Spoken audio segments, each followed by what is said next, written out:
Hello, and welcome to Sobercast, where we provide AA speaker meetings and workshops in podcast format. We're an ad-free podcast, and if you enjoy listening, please help us be self-supporting by visiting Sobercast.com, look for the donate link, and drop $1 or $2 into our virtual basket. We hope you enjoy the podcast. Have a great day. Well, as I said before, my name is Russell. I'm an alcoholic. I'm a member of the Carl Gables group of Alcoholics Anonymous. I haven't found it necessary to have a drink or take a drink since January 25th, 1981. So I've been around here for a while, and it is good to be here. And we are continuing and ending a series I've been doing on the 12 steps. And this is just my own personal experiences, my own personal point of view. You don't have to agree with them. You don't have to do what I do. I'm just been asked to do service for the group, and I'm always available whenever I'm asked to do service. And it's not only a pleasure, but it's a privilege to be asked to chair or give any service to an AA meeting. And we're going to be talking about stuff like that, because today we're going to talk about, I'm going to try to share a little bit about the 12-step. I've been around for, 32 and a half years, something like that. And I'm not the same guy in many respects that walked into my first AA meeting a little over 32 and a half years ago. There's been some changes. I walked in when I was 31. I'm 64 now, and I raised 4 children. I have 6 grandchildren. Sponsored quite a lot of men, quite a few. Have the incredible pleasure of having a fellowship that was grown around me, of sponsees and grand sponsees and great grand sponsees. And I've had a fellowship of sponsors and mentors, and it's a wonderful, wonderful experience. And I want to talk a little bit about service. I'm going to talk a lot about service, and you don't have to specifically. As you can realize, one of the things I do is I get to speak a lot.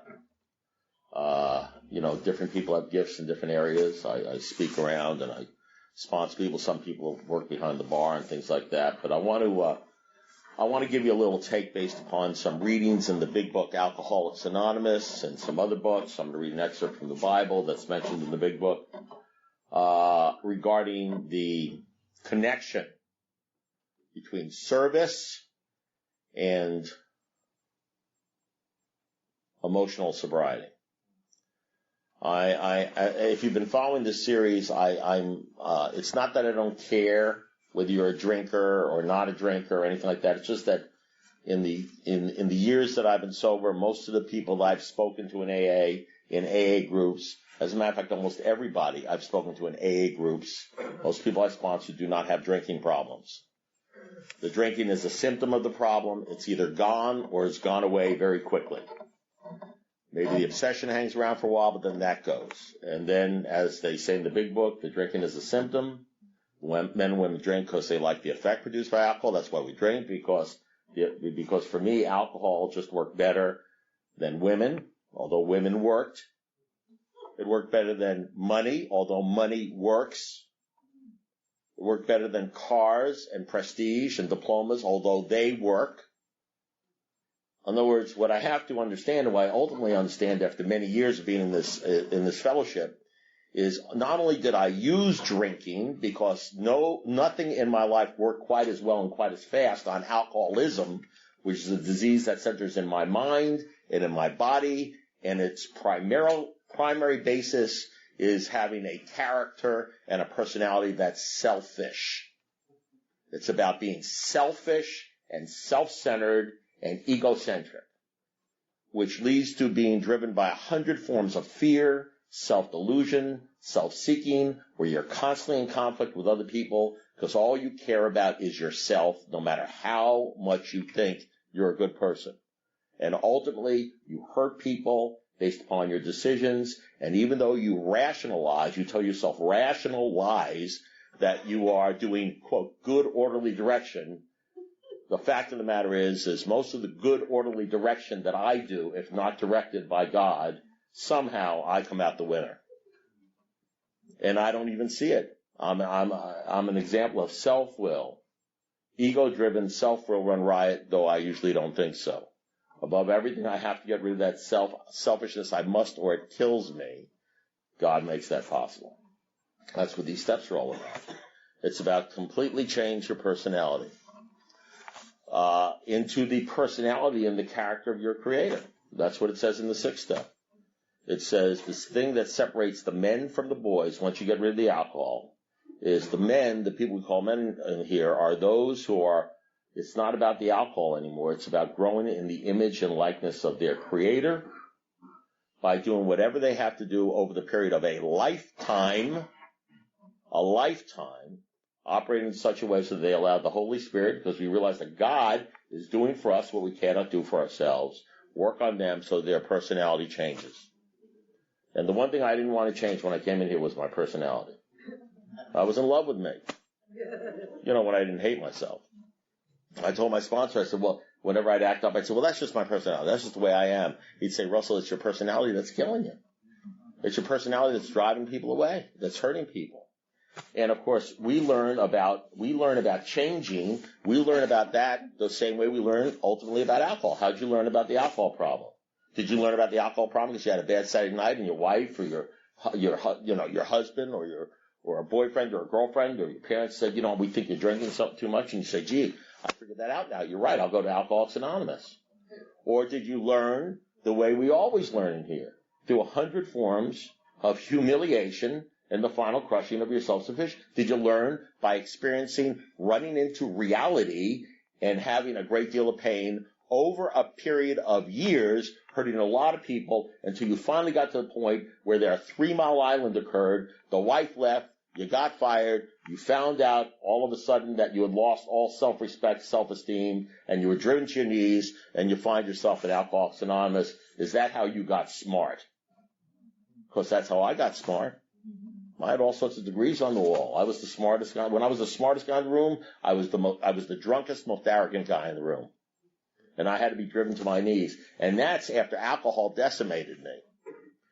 Imagine how much pain for how long a period of time, what you have to do to get to the point when you realize that sex is the same thing as alcohol.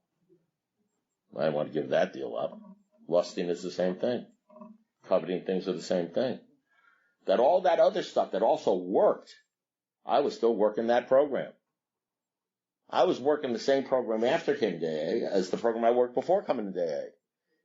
I changed from alcohol to money, alcohol to the job, alcohol to the boss, alcohol to the wife, alcohol to the girlfriend, alcohol to the sex, alcohol to the vacation, alcohol to everything out there that is something that I had to acquire in order to make me feel okay. But just like with the alcohol, I didn't think that was a problem, because you know why? Everybody else is doing it.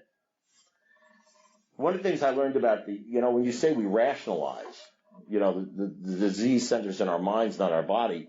I don't understand the word. We use very soft words in here. That's why it's good to have a sponsor. It's good for me to have a sponsor because, I'm ego-driven. I think the world revolves around me. I'm selfish. I'm self-centered, and I think I'm brilliant. And that being the case, when you're dealing with a personality like that, and you learn ultimately it's the best thing to get you in here, it's very easy to twist words to somehow mean that you're okay and they're wrong.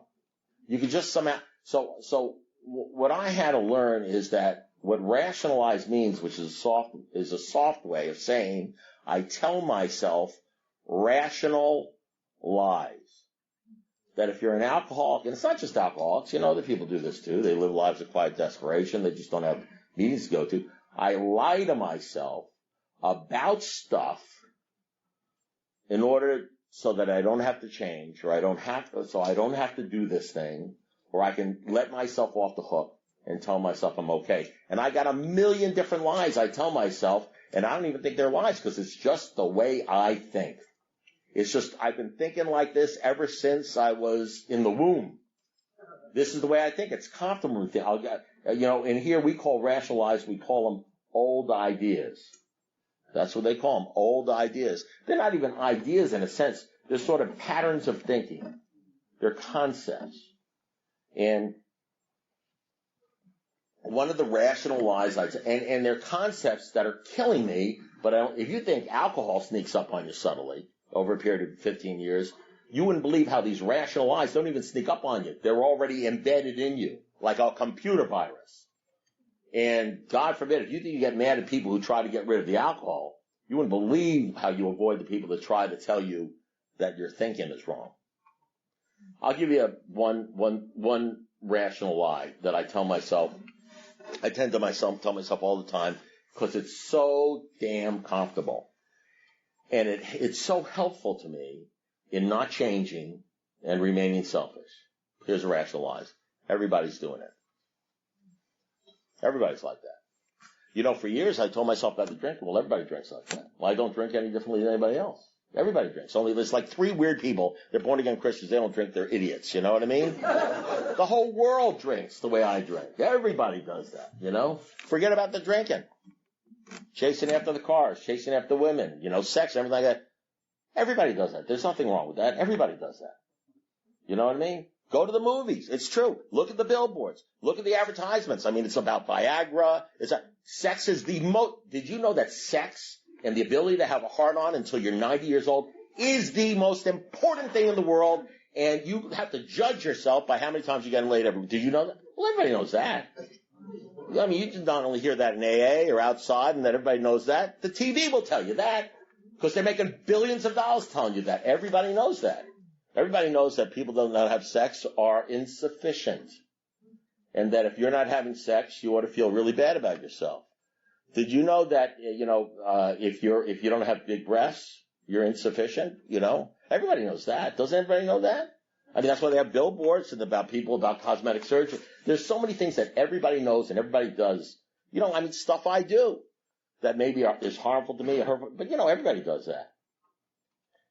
You know, what I don't tell myself, and I forget, is that there's a great separation that happens in here. And the people that we admire, the people that the world admires, are not the people that do what everybody else does. The people like Jesus, the people like, the people like the spiritual people, Mahatma Gandhi, the people that we hold up, the people that we hold up are not people that do what everybody does.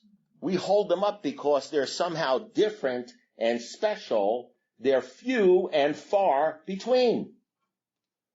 People like Billy Graham does not live a life. I mean, I'm not saying he's perfect or anybody's perfect. I'm just saying we hold up and we are awestruck by people that don't do what everybody else does. And in fact, as you know, in the Bible, which is what they're reading for the first 4 years in AA, it says, do the narrow way. He says there's the narrow way and the broad highway. The broad highway, which everybody goes on, and then there's the narrow way, which few find it. When I came into AA, I certainly wasn't a religious person, but the first thing I remember my sponsor telling me, he says, you know, Russ, many are called, but few are chosen. And very, very, very few people. I've been around AA for a long time. You know, you may have people that stay sober for a while. Very few people get to 20 years. And even after 20 or 30 years, I can't tell you how many few people experience much of heaven or rocket in the fourth dimension of the existence, of which they had not even dreamed. Very few people get the permanent promises and the abundant life that's promised by this program. And it's because very few people are willing or ready to sacrifice and do the things and change their ideas the way you have to change your ideas past not drinking. Most people in Alcoholics Anonymous settle. That's what the 6 step says. They settle for just the not drinking don't drink and go to meetings. That's what the treatment centers sell. You know, you can't put that down. How can you say in a meeting it's bad to not drink? Well, you know something? Not drinking and go to meetings will keep you sober for a few years. You know, it's probably a good thing for a few years. But you know something? If your program is not drink, go to meetings after 10 or 15 years, you're going to find that you're going to be going to more meetings and enjoying it less. You're going to find that there's something missing. Because there's more to this program than just not drinking and going to meetings. And even though the only thing we hand out medallions for in these rooms are not drinking for 5 years, 10 years, 15 years, 20 years, You will find as you hang around here that there are people with 5 years that drink, there are people with 3 years that drink, there are people with 1 year that drinks, there are people with 20 years that drink, there are people with 30 years that drink, there are people here that have 30 years and commit suicide, there are people here with 10 years that commit suicide, there are people that have 15, 20 years that are thumb-sucking crybabies, that are whining and talking bad about other people behind their back. There are people here that have all sorts of problems, either sexual problems, pornography problems, every problem you could possibly imagine, can't hold a marriage together, treat people selfishly, and, they're physically sober and they'll get a medallion. And they get all sorts of problems, but something, they're not drinking and they're going to meetings. And if that's the sobriety you want, that is available to you in here.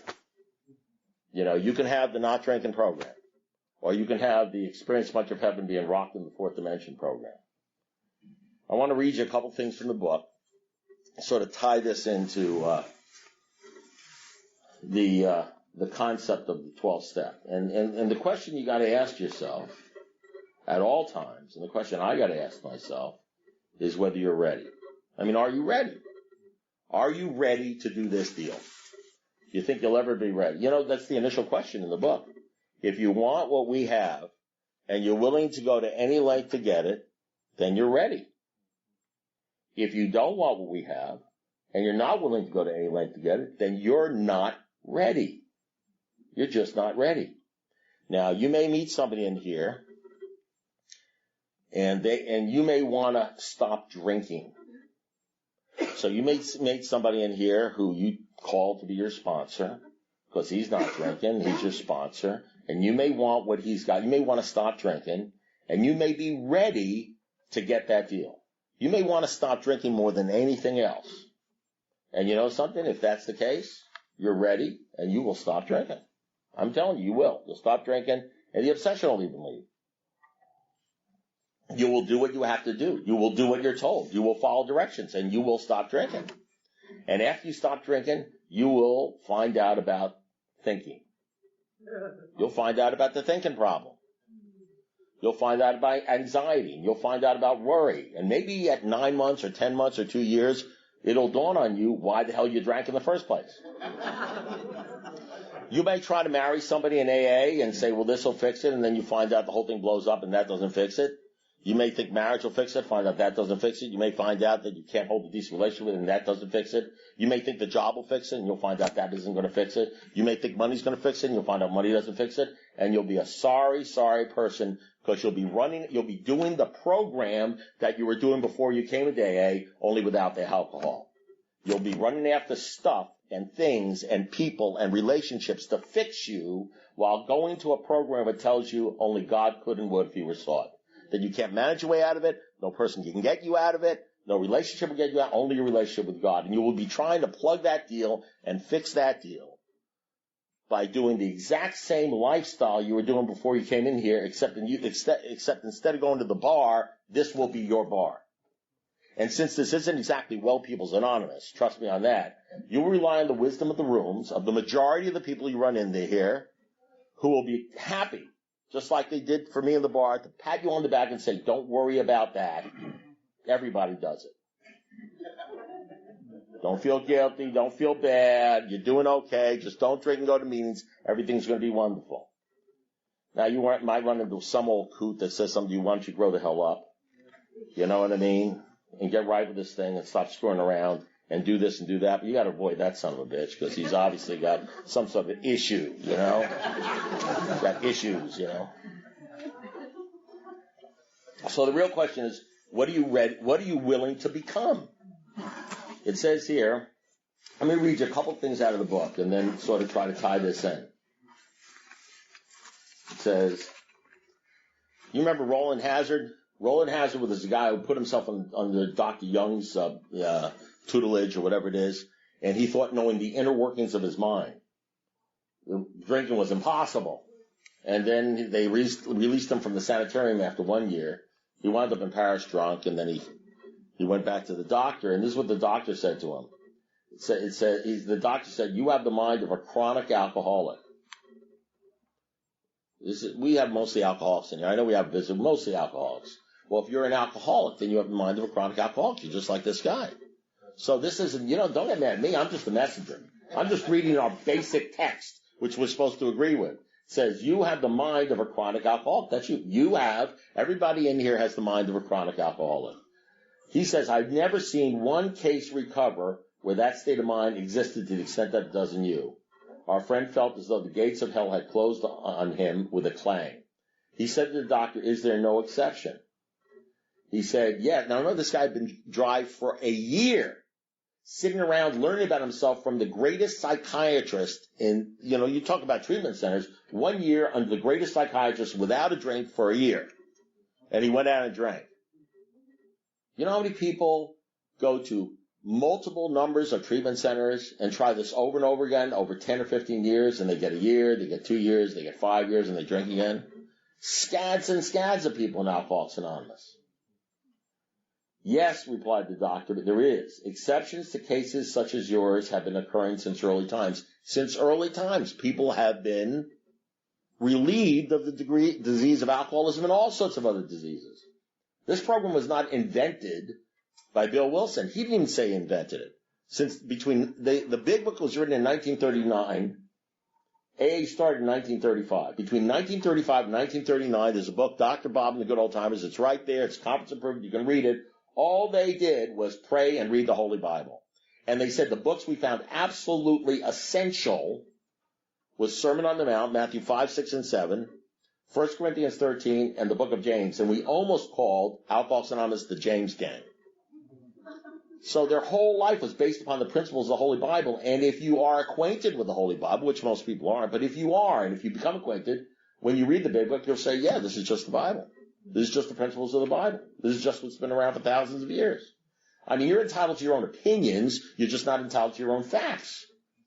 And even the book says, the big book, I'm not talking about the fellowship. If you just hang around the fellowship and listen to the people in the fellowship, you'll think religion is bad. I'm spiritual, not religious. Sort of like that high-handed, holier-than-thou sort of deal, like, I'm spiritual. I'm like a special person, not like those religious people. I'm just like at a higher level, when what you really are is a selfish, self-centered, arrogant, defiant, holier-than-thou alcoholic who has done nothing but hurt people, and you'll probably hurt people again. What the big book says, it says we lose prejudice against organized religion. We lose all prejudice against organized religion. We encourage church membership. We begin to see where religious people are right. Now, that's the big book. That's the program of Alcoholics Anonymous, not the fellowship, which is made out of mostly people who are not willing to do this or give up old ideas and think that basically what we're about is not drinking and going to meetings.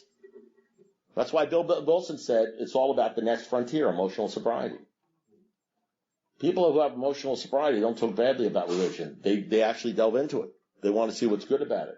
Because Bill Wilson was sponsored, essentially, by clergymen, by Ed Dowling and Sam Shoemaker. That's why in the 6th step it says our test is as a well-loved clergyman.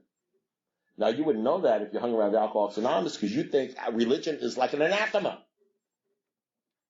Some of the most stable people I know and I followed were very religious in Alcoholics Anonymous. You know why? Because they're not scared of religion. They're not scared of the Bible. Most alcoholics are scared crapless of people who are either into that stuff or whatever. They're just scared or they feel insufficient. So they put on this whole thing like we're sort of better than. Yes, replied the doctor, there is exceptions to cases such as yours have been occurring since earlier times. Here and there, once in a while, alcoholics have what are called vital spiritual experiences. To me, these occurrences are phenomena. He doesn't understand them. They appear to be in the nature of huge emotional displacements and rearrangements. Ideas, now here we go, ideas, emotions, and attitudes, which were once the guiding forces of the lives of these men. Okay, listen to this. Ideas, that's all your ideas. Emotions, that's all your emotions. And attitudes, that's every attitude you have in your life right now. Which, by the way, I might point out, makes up your thinking. So if you find yourself, after you leave the meeting, now, during the meeting, you probably feel okay. There's a certain after effect of meetings, so when you go out for about a half an hour or, an hour and a half or something like that, you still feel kind of okay. But after about 45 minutes or an hour of leaving a meeting, it starts again, doesn't it? I know it does, because I'm a recovered alcoholic. I know it. You start thinking again, don't you? You start thinking again even if there's nothing wrong. Nothing, God forbid if something actually happens, but even if nothing happens, you start thinking again anyway, don't you? And you have no control over your thinking, do you? And you start thinking about the blemishes in your life. You start thinking bad crap about yourself and other people. You start thinking about the troubling stuff. You start thinking about your life. You start thinking about you. You start thinking about what happened back then, or what happened yesterday, or what happened, or what's going to happen tomorrow, or what's going to happen 3 weeks from now. You start thinking, don't you? And it's all bad crap, and it just builds up and it builds up, and then maybe tomorrow you say, man, I need a meeting, so you go to a meeting because you need a meeting. Because your program is the Don't Drink and Go to Meeting program. And you go to a meeting, and you take a meeting in just like you took scotch. But they can't arrest you for driving while going to meetings, you know what I mean? So you think your life is manageable. And indeed it is. It's a lot better than being a helpless, hapless drunk, but you're just as drunk as when you were drinking. You're just as alcoholic as when you were drinking.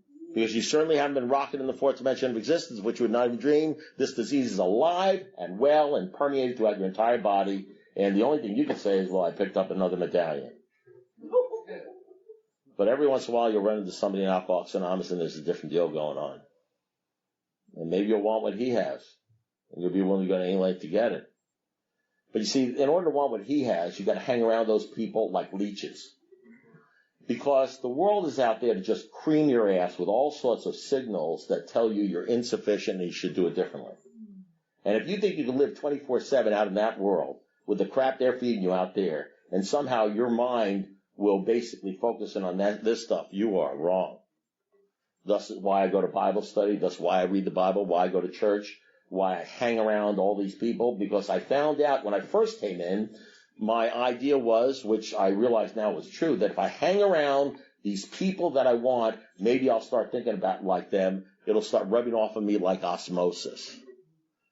Indeed, that's the way it works in bars, you know. If this guy's thinking about, you are who you hang out with, that's what you think about, that's what you worry about, that's what you concentrate on. Then, obviously, after about 2 or 3 years of hanging around and trying to stay sober on the fellowship, I realized there's stuff you actually have to do.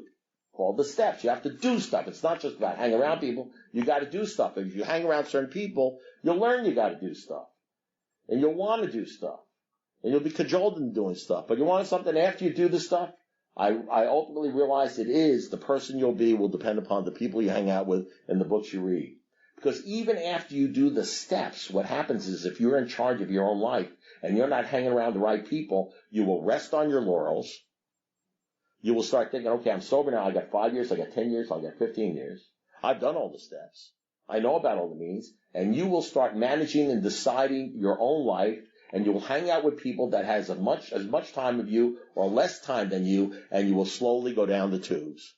Because you will make the determination in your life, what your life is going to be about and what you should do. And trust me, your determination will never have anything to do with going to more meetings, sacrificing more, or doing more stuff.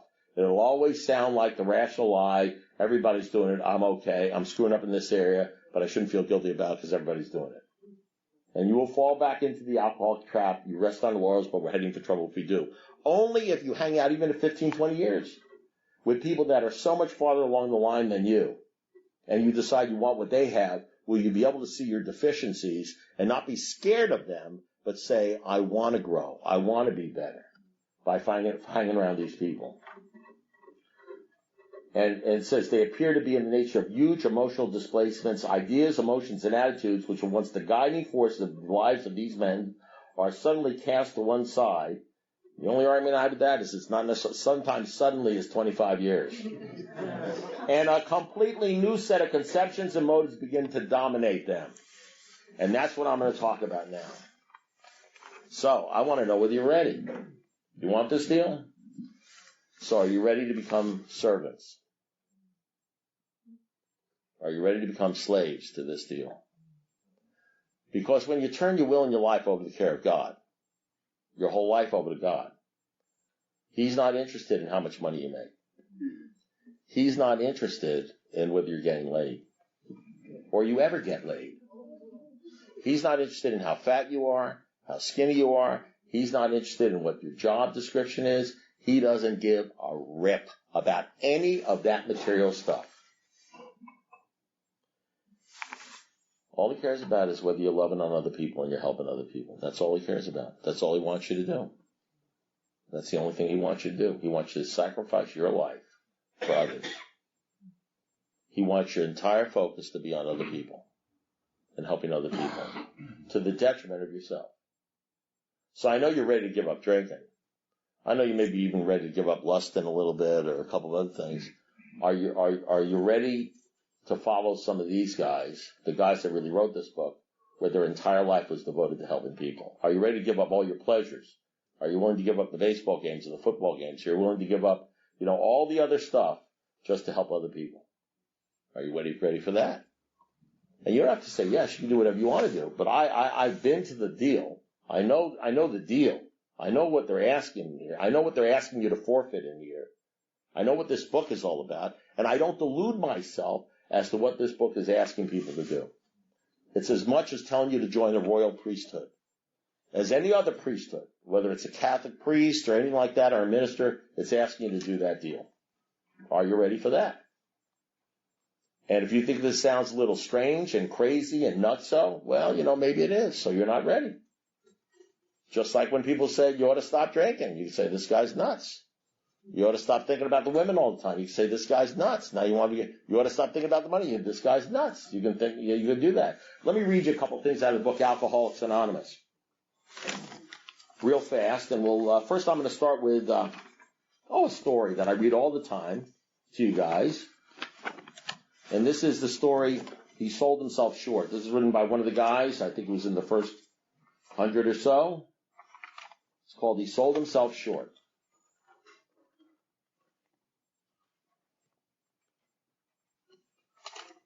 This is on page 260. This is right out of the book Alcoholics Anonymous. Because there's nothing I'm saying in here that is hidden. There's nothing hidden in Alcoholics Anonymous. What we do have is we have a wonderful fellowship of diseased people. That's what we have in common. If you're sick with this disease, we'll allow you into the closed meetings.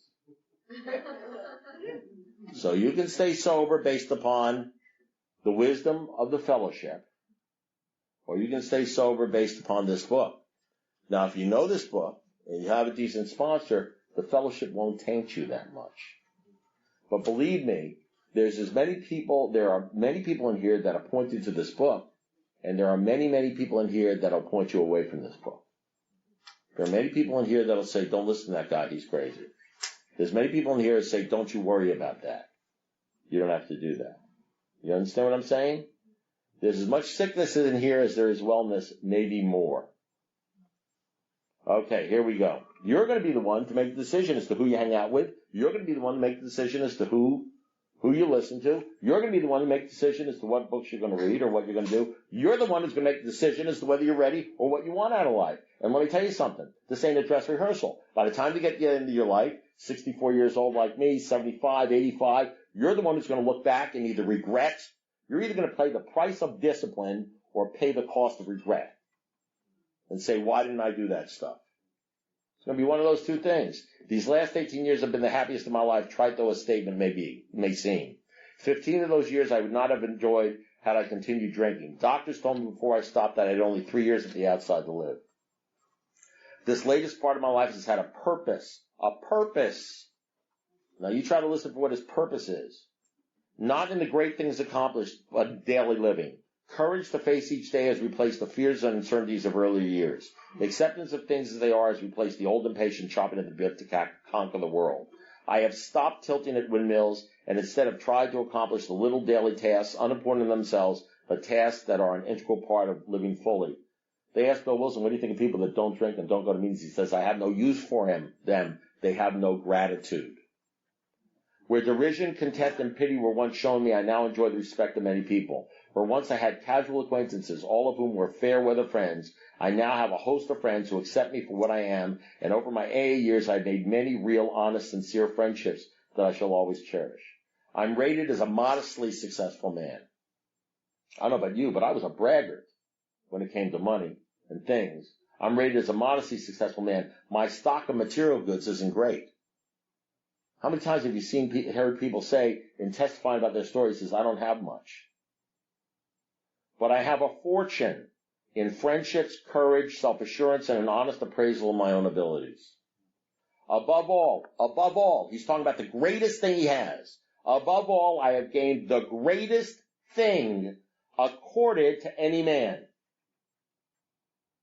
What do you think he says the greatest thing accorded to any man is? The love and understanding of a gracious God who has lifted me from the alcoholic scrap heap to a position of trust, where I have been able to reap the rich rewards that come from showing a little love for others and from serving them as I can. They once asked, New York Times reporter once asked Mother Teresa, he followed her around for days, says, I wouldn't do what you do for $1 million. She said, neither would I.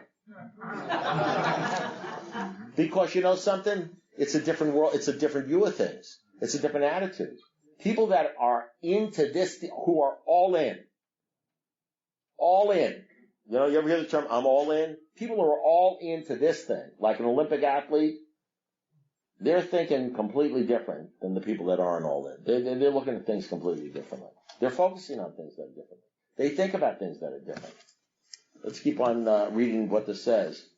Our book is meant to be suggestive only. We realize we know only little. God will constantly disclose more to you. Ask him in your morning meditation what you can do each day for the man who is still sick. The answer will come if your own house is in order, but obviously you cannot transmit something you haven't got. See to it that your relationship with him is right, and great events will come to pass for you and countless others. This is the great fact for us. Your thoughts should always be on who can I help? What can I do for other people? Go to working with others. Practical experience shows that nothing will so much ensure immunity from drinking as intensive work with alcoholics. Listen, nothing will ensure immunity from thinking as intensive work with alcoholics. And then it goes and says this later on. It says, you think I'm fanatical? Well, I guess you're lucky you weren't hanging around with Bill and Bob. They're still trying to figure out what Bill was doing for a living after he came to Alcoholics Anonymous. All he did was this stuff. It says, a kindly act once in a while isn't enough. He's talking about 12 steps. A kindly act after once in a while isn't enough, which means a kindly act once in a while isn't enough. You see, I know what you think. Here's another rational lie. Well, I'm a good person. No, you're not. You're a liar. That's something you tell yourself to feel good. That's like when you say to yourself, I don't give a shit what other people think about me. You tell yourself that too, and all you do is think about what other people think about you. You know you're a liar you know you're lying to yourself. Even as you say, I don't give a crap what they think about me, or they said about me, you know you're lying to yourself, but you say it anyway because it makes you feel better. You're like talking yourself into believing it. So you say things like, I'm a good person, because, you know, the guy in the street, he said he's homeless, you gave him $1, maybe you gave him $5, you gave the church, you go to meetings, you try to help people, so you say you're a good person, but you know that 80% of the time all you do is think about yourself. You know you only care about yourself. You know the number one thing you think about is you. But you tell yourself you're a good person. Because if you tell yourself you're a good person, then you don't have to change and you don't have to do crap because you're a good person. But no, you're not a good person. You're an alcoholic. You're selfish. Though usually you don't think so.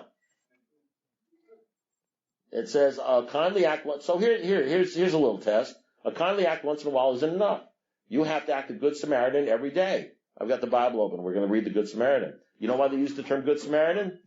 With good Arab? It's not really an Arab. It's a whole, I'm not going to go into what a Samaritan is, but it's sort of like that. But you know why they used the term Good Samaritan? Because they were reading the Holy Bible. And Good Samaritan is a story out of the Holy Bible, but nobody really knows that because nobody actually goes deeper and reads into what the Good Samaritan is. So even though in the big book, our basic text says, you have to be the Good Samaritan every day, nobody knows what the Good Samaritan is. So they don't even know. They don't need to dig deeper, because why dig deeper from being the Good Samaritan? Because after all, you're a good person. So what if I see something there that I don't like? What if you read the Good Samaritan and you say, oh man, I don't want to do that stuff? Then you would have to change. So it's much better to lie to yourself and say you're a good person. You do kindly acts every once in a while. You know, you made the coffee that night, and you can make believe that you're doing Alcoholics Anonymous when all you're doing is the not drinking, going to the meeting program. You have to act the Good Samaritan every day if need be. It may mean the loss of many nights' sleep. Maybe, listen, I'm not holding myself up because I'm as selfish as the next guy. Because my sponsor told me to do it. I would have never done this by myself. He told me to be on relay. I was on relay for 8 years. every Friday night from 11 o'clock at night till 8 o'clock in the morning. If any drunk called up in Dade County, Alcoholics Anonymous, I fielded the call. I'm not saying look at me or anything like that. I'm just saying this is what my sponsor told me to do. This is what I did. It's not look how great I am. I'm just telling you this is what to me, if you're in AA, this is the kind of stuff you get involved in. I didn't think it was any special. I didn't go around rooms saying this is what I'm involved in, but I've been asked, this is what I did. My idea of AA is at 2 o'clock in the morning, you get a phone call because you're on relay. You take the phone call. You talk to the guy for 3 hours. You help. That's my concept of what AA is all. That was Bill Wilson's concept. That's the concept of my sponsor and their sponsors and all the men I hang around with in AA. You sponsor, I've heard people say, well, how many people, I sponsor 1 to 2, I can't sponsor more than that. What do you mean? My sponsor said you sponsor anybody who asks you to sponsor him. Anybody asks you to do anything in AA, you say yes. There are times you could say no, legitimate times, but I didn't know he knew I was selfish, and all I'm going to do is trying to think about ways of getting out of stuff. Yesterday I drove up and did a meeting, we drove 80 miles to a meeting with Garrett. Where we drive up, where the hell were we? I don't even know, Boynton Beach. Yeah. And some kid at the dinner afterwards, he says, you drove 80 miles? He says, man, I wouldn't do that. I said, well, that's probably true. I'll go to a meeting 80 miles away, and some guy will say, will you be my sponsor? I'd like to hang around you. I say, sure. We have a meeting down in Miami. Why don't you come there Saturday? He says, it's a long drive. I say, yeah, it is. It is a long drive. It is a long drive. Well, you got to want what we have, and you got to be willing to go to any length to get it. And 80 miles is just too long for some people. Driving a long way to meetings is just too long for some people. Staying up at night is just too much for some people. They just don't want to drink and go to meetings because all they give a shit about is themselves. All they care about is themselves and their own sobriety. They figure as long as they're sober, they shouldn't have to do any extra credit. I get that. But the bottom line is what they don't realize is you miss out on everything else. You don't get all the other benefits that come from being an Alcoholics Anonymous because you're selfish. And all you care about is yourself. So you get selfish sobriety. You get sobriety where you're hanging in, where at 14 years you're hanging in there. And you don't know why you're hanging in there and worried about this and worried about that because all you do is worried about yourself and your own life because you don't give a crap about anybody else because you're really not sober. You just can pass the breathalyzer test. You have to act a good Samaritan every day if need be. It may mean the loss of many nights' sleep, great interference with your pleasures, interruptions of your business. It may mean sharing your money in your home, counseling frantic wives and relatives, innumerable trips to police courts, sanitarium, hospitals, jails, and asylums. Your telephone may jangle at any time of the day or night. Your wife may sometimes say she is neglected. That's my wife all the time. Okay, a drunk, well, it's true. My wife, when I was doing all this stuff and going to meetings, you know what they say? She says, you're going there again. You may have to get in conflict with your family. You know how many men I've sponsored who drink again over and over again who can't get this thing because they don't know how to stand up to their wives and say, I'm going to the meeting, I'm helping this guy out. Now, there are times, absolutely, you got to say, no, I'm going to be here with my wife. You know how many guys put their wives above their sobriety? Put their girlfriends or their jobs above their sobriety? You can't even imagine. And you know what's the first one to complain when the guy drinks? The wife. Who said, I can't believe you're going to another meeting. Your wife may sometimes say she is neglected. A drunk may smash the furniture in your home or burn a mattress. You may have to fight with him if he is violent. Sometimes you will have to call a doctor, administer sedatives under these directions. Another time you will have to send for the police or order an ambulance. Occasionally you will have to meet all such conditions. This is all in the big book of Alcoholics Anonymous. This is the stuff they were doing. Ain't nobody doing this in Alcoholics Anonymous. Like 1/2% of the people are doing this in Alcoholics Anonymous. And the rest are saying, well, Russell's just a fanatic. He's an idiot. It's just stupid stuff. You can't do this. I can't devote my life. I got a life. Russell doesn't have a life.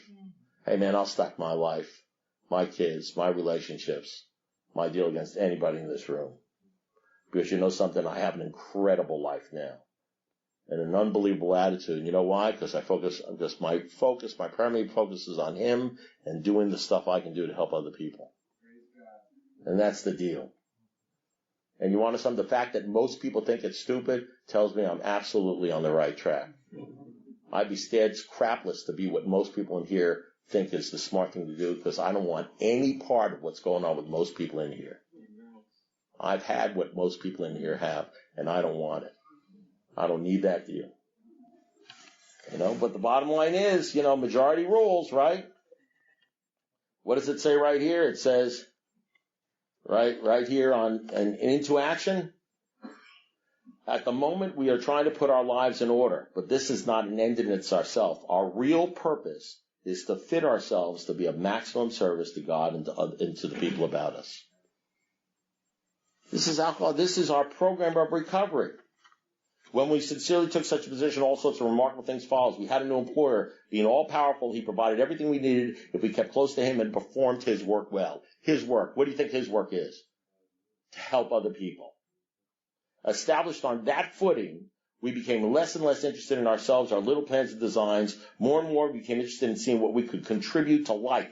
As we felt new power flow in, as we enjoyed peace of mind, as we discovered we could face life successfully, as we became conscious of his presence, we began to lose fear of today, tomorrow, and the hereafter. We were reborn. What's the predecessor of being reborn? What's the predecessor and the precondition of losing fear of today, tomorrow, and the hereafter? What's the precondition of having power flow in? The precondition of that is you're more and more interested in what you can contribute to life, help other people, and you perform his work well. And stop thinking about yourself. And the people that don't do this, what they don't realize is even at 14, 15, 16, 20 years, they will always be focusing on themselves and their little problem. They will always be worried. They will always suffer from high anxiety. They will always be thumb-sucking crybabies. With a veneer of physical sobriety. Always waiting for the next shoe to drop. For the cancer to happen. For somebody to die. For the business to go bad. Always focusing on that deal, but never really gaining the sobriety they're talking about in this book. So a few thousand years ago, that Good Samaritan thing, I want to read that because the parable of the Good Samaritan, it's in Luke chapter 10. On one occasion, an expert in the law, a lawyer, that's what I do. He says teacher, because Jesus was a rabbi. What must I do to inherit eternal life? Eternal life, abundant life was like an important thing to them back then. What is written in the law? He replied. How do I read it? How do you read? And what Jesus says, he says, well, how do you read it? You're a lawyer. What do you think? And this is what he said, because this was the law. This is our law in here, by the way. This is our law in here. This is AA law. What I'm about to read is AA law. It's written in the book.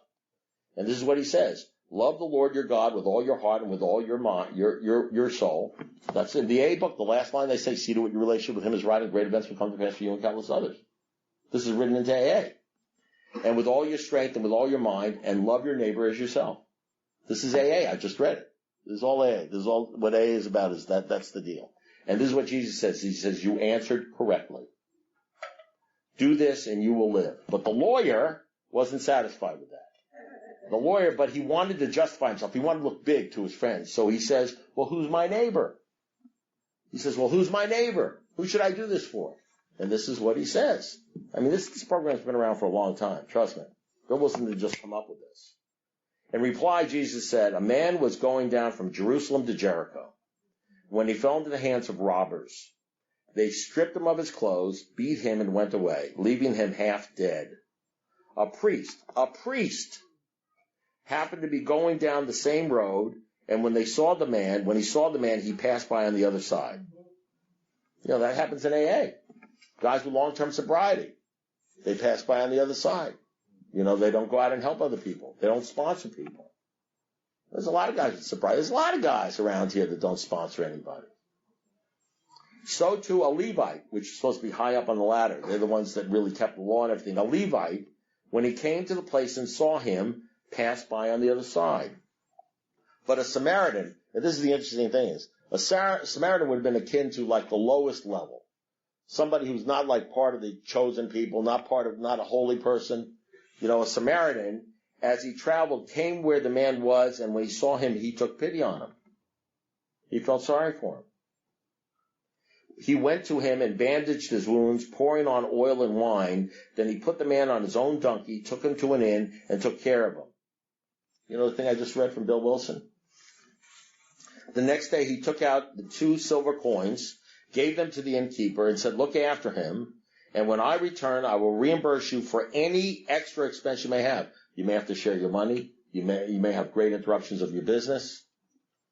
which of these do you think was the neighbor to the man who fell into the hands of robbers? The expert in the law, the lawyer, said, the one who had mercy on him. And then Jesus said, then you go and do likewise. You go and do likewise. You know what this book says? It says you got to be the Good Samaritan every day. If need be. You got to be the Good Samaritan every day. I hung around with guys because I wanted what they had. Believe me, I didn't volunteer for this. I didn't walk in AA and say, use me, let me become a slave, let me become a servant. Every waking hour, I want to be going to meetings, I want to be helping the people, I didn't do that. I just hung around with guys that I wanted what they had. And they gave me these little suggestions. You ought to be the secretary of the group, you ought to get on Relay, why don't you sponsor that guy? You understand what I'm saying? The next thing you know, I'm like enmeshed in this stuff. All I'm doing is this stuff. I'm like a fanatic. You know what happens? The change in attitude in here always follows the action. It's never like, well, when I feel like doing it, I'll do it. When I'll think about it and then I'll do it. It's always you're forced somehow by circumstances to do it. And then the change of attitude happens. And the only way in here, after you stop drinking, that you're forced to do any of this crap, is if you link yourself up with a sponsor or somebody that you want what they have, and basically because of that relationship, you do it. Nobody came in here because they wanted to come in here. They came in here because you were forced to come in here. I mean, people are jumping out of buildings, and you're saying, well, what's the problem? You know what I mean? We have to be forced to do these things, but the people who want this stuff and are ready to get this stuff somehow end up doing it. And the people that don't want this stuff, they just rest on their laurels and do the other program, and they don't get it. It's as simple as that. I can't make it any simpler. Thank you very much. God bless you.